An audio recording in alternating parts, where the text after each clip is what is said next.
Hello students, welcome to the class. I am Yogita. Today we are going to discuss about micro minerals. Micro minerals are the minerals which we want in a small quantity. They also known as trace elements. The very first micro element, micro minerals, what you are going to learn is iron. Now this iron is one of the important element what we want to our body. Now a body constitute, we are having 2 to 3 gram of iron. Now, these ions available in the different forms. Very rare that few ions are natively available in environment, your body. Rest will be in a complex form. So, it is mixed with the protein. So, we are having mainly two forms of iron is heme protein and non-heme protein. The heme protein that is also known as heme iron. The non-heme iron is also known as non-heme protein. Now this is readily widely available in the food. The very important thing is that the important source of this iron is non-vegetarian food. That means like liver, meat, such foods we are having a maximum rate of this iron. Then rest we can also see in leaf vegetables, pulses, cereals, fish, dried fruits and jaggery also we can find. But a very poor source of this iron is milk, wheat and polished rice.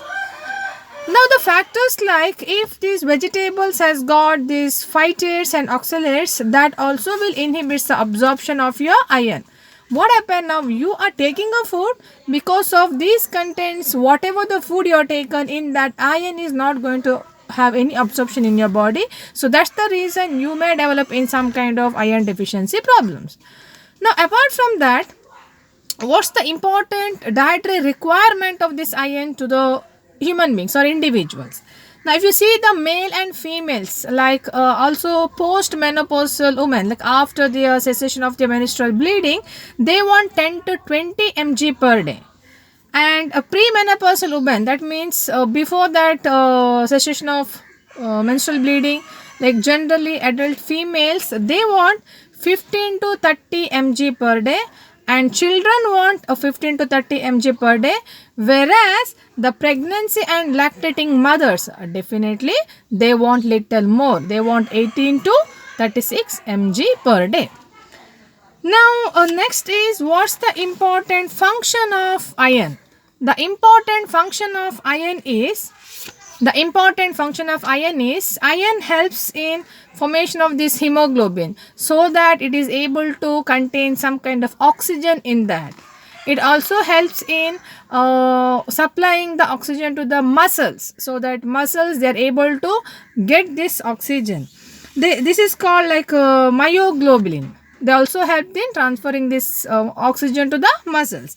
Also, they helps in maintaining the body balance, muscular movement, so that you get some strength, helps in releasing the energies. So everywhere we want this iron.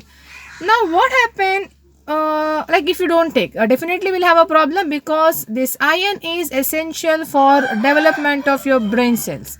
Iron is essential for the muscle activity. Iron is also essential for the immune system. You might have noticed, dear students, when the lady is pregnant, we are giving iron supplement tablet to the mother, for the antenatal mother, so that mother will have a good level of HB in her body. See, because heme is present, this iron content present in the blood. So improve that, so that mother will have a good healthy fetus, so that a proper blood supply, growth of brain, all the muscle activity, everything will be done properly. For that reason we are giving iron. So that is also one of the important function of iron. Now what happen in case if you don't eat a sufficient amount of iron? Definitely a very important problem what we can see is anemia. So deficiency of iron, that leads to iron deficiency anemia or nutritional anemia. Here when the individual or mother do not take a sufficient amount of iron in their diet, they are developing this anemia.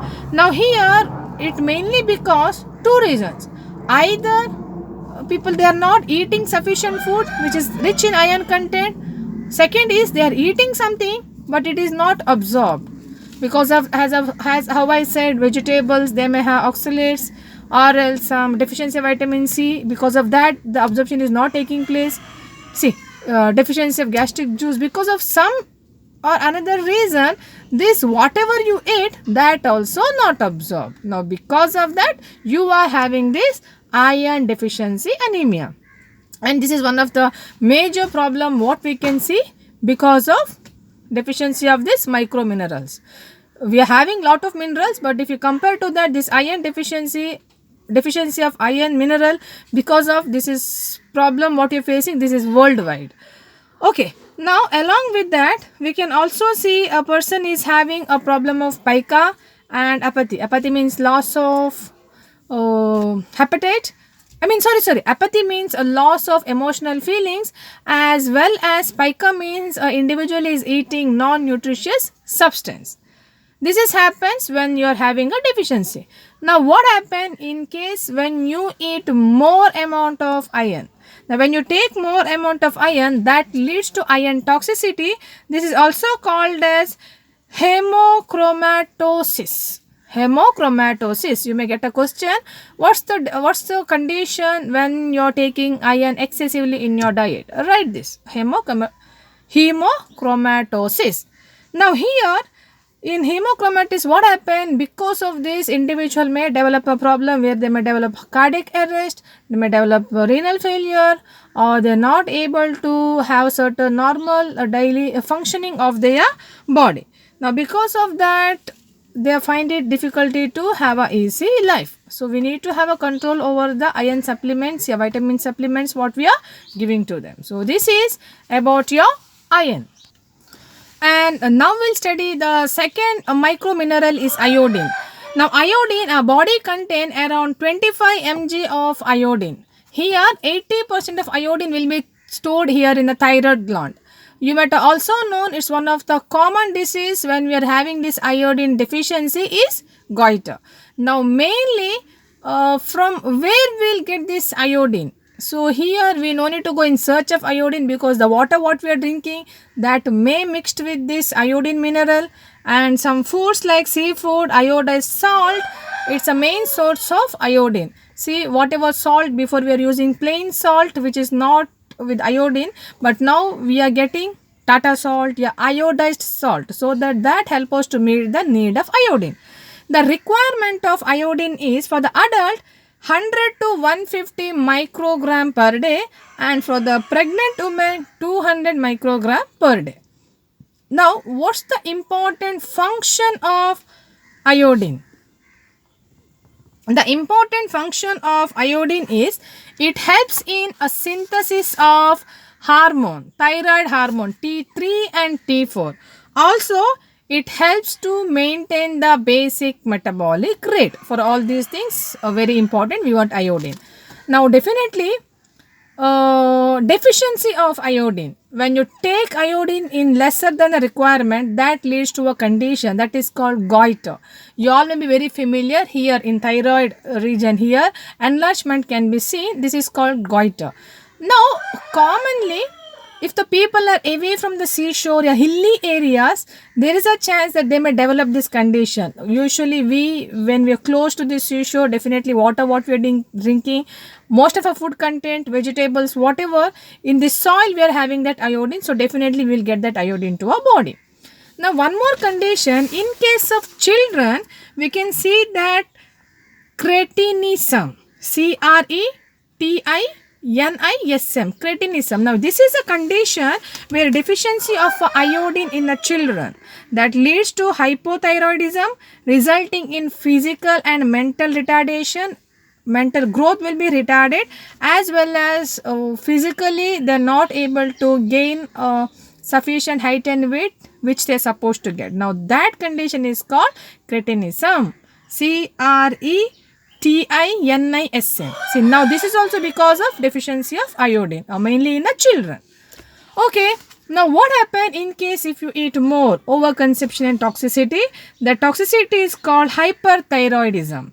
Now this is mainly because marked overactivity of your thyroid gland, because how I said, Like your iodine is really essential for secretion of your T3 and T4. Now you are eating more, then more secretion may occur. Now that also leads to goiter. Here you're having the swelling. Also you're having the swelling to your face and your eyes. Also you may find a difficulty with the muscle movements. See, when there is a swelling, you cannot move your eyes. Now other symptoms like hyperactivity, nervousness, irritability and insomnia. Insomnia means where you're not able to initiate and maintain the sleep at night. So this happens when there is a overconsumption of iodine. So iodine disorder, very important to keep it in mind. Iodine deficiency is goiter and cranitism, and iodine excessive consumption is hyperthyroidism. Okay, then now we'll study about zinc. Zinc is one of the intracellular substance. The total quantity of zinc is 2.3 gram. Now our body daily requirement of zinc is 10 to 13 mg per day. Now from where we will get the zinc? A very important source of zinc is animal based food, seafood, meat, milk, as well as some cereals, legumes, fruits and vegetable also we will get zinc. Now, what's the important function of zinc? Zinc is essential in formation of DNA and RNA. Zinc is also helps in wound healing. Zinc also play a vital role in a reproduction process, where to have that good reproductive health we want zinc. Also zinc helps in a maturation of sexual characteristics, sexual maturity we want zinc. Zinc is also help to maintain and supply this insulin in pancreas. These are the important function of this zinc. Now what happen in case when you don't take zinc sufficiently? Definitely it brings some problem changes in DNA and RNA formation. Zinc, if you don't take for a long period, you're not taking zinc properly, then definitely that mother may develop a problem, like once it conceived, she may have a spontaneous abortion. There is a chance that in children they may develop physical and mental retardation. There is no proper growth. Chances, your conditions like there is no secondary sexual characteristics development. See, these all things can happen when you don't eat sufficient amount of zinc for a long duration. Now this can happen, the deficiency can also happen either you're not taken that sufficient in your diet, and one more thing that you had that excessive diarrhea or else vomiting. Because of that there is a chance of loss of zinc. Now when you take excessively in your diet, that may lead to nausea, gastric ulcer, pancreatic and anemia. See, these are the very rare cases, but still we can't say no. When you take it more than a limit, definitely you can experience this nausea, gastric problem, anemia. So this is about your zinc. I hope you understood. We learned 3 micro minerals today. Please go through, please make some notes, keep reading, keep watching, so that we can learn the rest of the micro minerals. Thank you all.